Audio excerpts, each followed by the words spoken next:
Social மீடியாவில் வந்து பேசுகிற விஷயம் வேறு, சரிங்களா? நீங்கள் படத்தில் விஷயம் கண்டென்ட்டை வந்து உள்ளே கொண்டு வரீங்க. நீங்கள் விஜய் சார் கூட படம் பண்ணியிருக்கீங்க. திடீர்னு வந்து என்ன சொல்கிறீங்க, சைக்கோன்றீங்க. அப்புறம் வந்து சூர்யா சார் கூடவும் விஜய் சார் கூட நான் வந்து பழகியிருக்கேன், அவங்க வந்து நார்மலான மனுஷங்கன்றீங்க. என்ன சொல்ல வரீங்க? என்ன கண்டென்ட் சொல்ல வந்தீங்க? சரியாக புரியல. இல்லை, சைக்கோன்னு புரியல. சைக்கோன்னு நீங்கள் வந்து ஸ்டேஜில் வந்து அவரும் சொல்ல பேசும்போது சைக்கோ பாட்லாம் இருக்காங்க அப்படின்னு சொன்னீங்க. படத்தில் சொல்கிறீங்களா? நீங்கள் தான் சொன்னீங்க ஸ்டேஜில். இல்லை, நீங்கள் இந்த ரிலேஷன்ஷிப் பற்றி பேசுகிறத பற்றி சொல்கிறீங்களா? நீங்கள் எப்படி வேணால் வச்சுக்கலாம். நீங்கள் சொன்னீங்க, அதுக்காக தான். ஆக்சுவலாக இந்த படமே வந்து ரொம்ப ரிலேஷன்ஷிப் பேஸ்ட் படம் தான். இந்த படம் நாங்கள் 3 பேர் தான் மெயினாக, ஹஸ்பண்ட் அண்ட் ஒய்ஃப், நான் எக்ஸ் பாய் ஃப்ரெண்ட். ஸோ ஆக்சுவலாக இப்போ ரிலேஷன்ஷிப் வந்து நம்ம யூஸ்வலாக படங்களில் நிறைய விதமாக பார்த்துருப்போம். காமெடியாக பார்த்துருப்போம், இல்லை இன்டென்ஸாக பார்த்துருப்போம், ஒரு த்ரில்லராக பார்த்ததில்லை. ஆனால் ரியலாக நம்ம லைஃப்பில் உள்ள எல்லா ரிலேஷன்ஷிப்புமே ஒரு த்ரில்லர் தான். திக்குன்னு இருக்கும். இப்போ கல்யாணம் ஆனவங்களுக்கு வேறு மாதிரி இருக்கும், பாய் ஃப்ரெண்ட் கேர்ள் ஃப்ரெண்டுக்கு வேறு மாதிரி. இப்போ லவ் டுடே பார்த்துருப்பீங்க, அதில் ஒரு ஃபோன் எடுத்து பார்த்ததுனால எவ்வளோ பிரச்சனை. அதுதான் இன்றைக்கி நடக்குது. ஒரு ஃபோன் எடுத்து பார்த்துட்டாலே அங்கே உங்களுக்கு ப்ராப்ளம்ஸ்லாம் இருக்குது. ஸோ இதுதான் இந்த படத்தோட இதே. லைக் எப்படி இவங்க வந்து ஒரு விஷயத்த அவங்க ஹஸ்பண்ட்டை சொல்ல முடியாமல் தவிக்கிறாங்க, தப்பான இடத்துல நான் வந்துடுறேன், ஸோ வந்தால் எப்படி இருக்கும், இதுதான் கதையோட இது.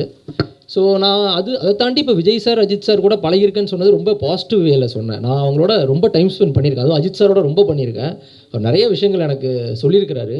ரொம்ப நானுமே எல்லாரும் மாதிரி பார்த்த ஆட்கள். ஏன்னா எங்கள் அப்பா வந்து நான் சேலம்லேருந்து வந்தேன், எல்லா படமும் ஃபஸ்ட் டே ஃபஸ்ட் ஷோ போவோம்.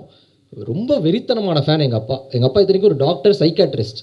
அவர் இப்படி ஒரு கண்ணாடி உடச்சிட்டு போகிற ஒரு ஃபேனாக நானே பார்த்து அதிர்ச்சி ஆகியிருக்கேன். பட் அவரோட பழகும்போது ரொம்ப சராசரியான எனக்கு அந்த ஃபஸ்ட்டு நாளே எனக்கு அவ்வளோ தூரம் ஒரு ஈக்குவலாக ஒரு ட்ரீட் பண்ணார்.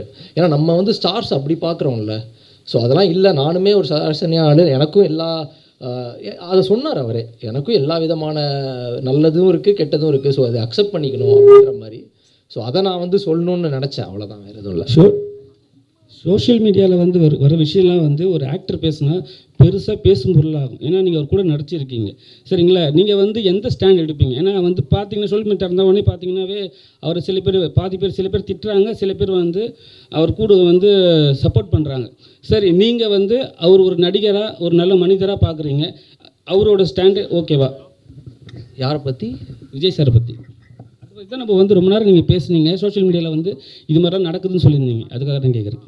இல்லை, அவரோட ஸ்டாண்டு பற்றி எனக்கு தெரியாது. பட் எனக்கு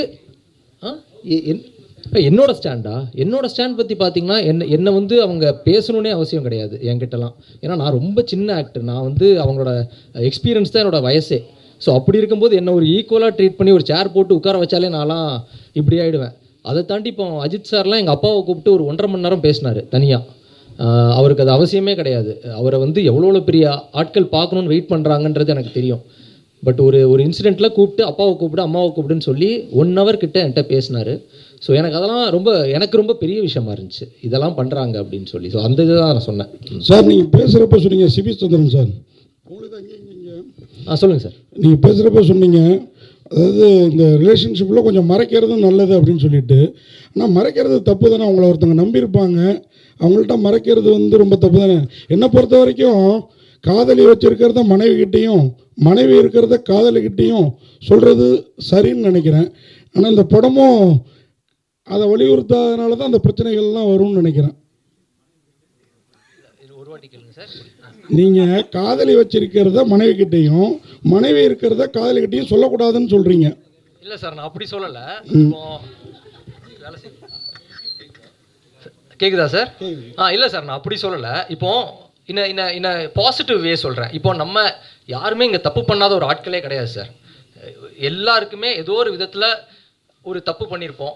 அதை வந்து நம்மளுக்கு மனைவி காதலின்னு சொல்ல, நம்மளோட ஃப்ரெண்டுக்கிட்டே சில விஷயம் சொன்னால் இது ரொம்ப தப்பாக, இப்போ நம்ம ஃப்ரெண்டை விட்டுட்டு ஒரு இடத்துல சாப்பிட போயிருப்போம், இதை நம்ம சொன்னால் தப்பாக புரிஞ்சுப்பான்னு சொல்லி சில விஷயம் மறைப்போம். அது மறைக்கிறவன் தான் லைக் ஏதோ ஒரு விஷயத்த நம்ம எல்லாத்தையும் போய் சொல்லிட்டு, அவ்வளோ நல்லவங்களும் கிடையாது, அவ்வளோ கெட்டவங்களும் நம்ம நான் ரியல் லைஃப்பில் பார்த்ததில்லை சார் அவ்வளோ நல்லவங்கள. படத்துலையும் அப்படி தான், நான் கொஞ்சம் கிரே ஷேட் தான். ஸோ ரொம்ப நல்லவனாக இருந்தால் அது கொஞ்சம் நடிக்கிற மாதிரி இருக்குது. ஸோ நான் இப்படி தான் அப்படின்னு இருக்கிறது பெட்ரு. ஸோ அப்படி தான் இங்கே எல்லாருமே இருக்கணும், எல்லாருமே அப்படி தான் இருக்கிறாங்க.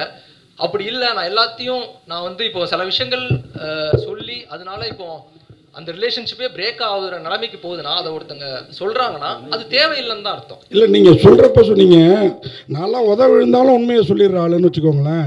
ஆனால் நீங்கள் சொல்கிறப்ப சொன்னீங்க அந்த மாதிரி சொல்லக்கூடாது, அதை மறைக்கிறது, ஏன்னா அவங்க மனசு என்ன பாடுபடும் அப்படிங்கிற மாதிரி சொன்னீங்க. ஆனால் நம்ம பண்ணுற அயோக்கியத்தனத்தை அவங்களா தெரிஞ்சுக்கிறப்ப இன்னும் ரொம்ப மோசமாக இருக்கும்ல நம்ம நிலமை.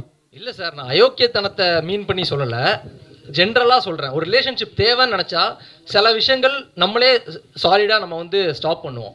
இந்த விஷயம் எனக்கு இவர் ஃப்ரெண்டாக வேணும்னு நினச்சேன்னா இவர்கிட்ட இருந்து சரி நான் அது என்ன சொல்கிறது ரொம்ப அன்ஹார்ம்ஃபுல்லான திங்ஸ் சொல்கிறேன், இவர் ஹார்ம் பண்ணுற மாதிரி ஒரு விஷயத்த சொல்லலை. அதை அவங்களுக்கே சொல்லனாலும் என்றைக்கே ஒரு நாள் தெரிஞ்சிடும் சார். எதையுமே பெருசாலாம் மறைக்க முடியாது. நம்ம வாழ்க்கையிலே அப்படி தான், சில விஷயம் தெரியணும்னா அது போய் தெரிஞ்சிடும், மறைச்சிலாம் வாழ்ந்துட்டு இருக்க முடியாது. பட் அன்ஹார்ம்ஃபுல்லாக சில ரிலேஷன்ஷிப் வேணும்னு நினச்சோன்னா அதை சொல்ல மாட்டோம். பப்ளிக்காக எல்லாருக்கும் தெரிகிற மாதிரி ஒரு விஷயம் பண்ணாலே அந்த ரிலேஷன்ஷிப் தேவை இல்லைன்னு தான் அர்த்தம். சார் ஹீரோயின்ட்ட கொடுங்க. ஹீரோயின் மேடம், எல்லாருக்குமே இந்த ஃபுட்டு ட்ரெஸ்ஸு அவங்க எமோஷனல் எல்லாமே பர்சனல் தான். எமோஷனல் சண்டை பிரச்சனைலாம் எல்லாருக்கும் வர்றதும் ஓகே தான். இந்த படத்தில் வந்து ஒரு எமோஷனலான சீனில் தம் அடிக்க மாதிரி வருது. நாங்கள் ஜென்ஸ் தம் அடித்தாலே ரொம்ப பாதிப்பு அப்படிங்கும். இந்த மாதிரி எல்லாரும் டென்ஷனில் தம் அடித்தா நாடு என்னதுக்காகும்? அடிக்கக்கூடாது தான், ஆனால் அது ஒரு கதாபாத்திரம், ரியாலிட்டி இல்லை. ஸோ அந்த கதாபாத்திரத்தில் அவங்க வந்து சில பிரச்சனைகள் கோத்ரூ பண்ணுறாங்க. ஸோ ஒரு ஆக்டரோட வேலையே வந்து அந்த ஒரு பாத்திரமாக அதுக்கு உயிர் கொடுக்கறது தான். ஸோ நான் அதை அவ்வளோதான் அப்படி தான் பார்க்குறேன்னு தவிர நான் அதை ப்ரமோட்டோ பண்ணல. நான் ஒரு டீ டோட்டலர் அவ்வளோதான் நான் சொல்ல வரேன். அந்த கேரக்டருக்கு ஜஸ்டிஸ் பண்ணணும். என்னோட நடிப்புக்கு ஒரு தீனி மாதிரி தான் இந்த படம். எனக்கு வயிறு ஃபுல்லாக இருக்குது இந்த படம் நடித்தது, அவ்வளோதான்.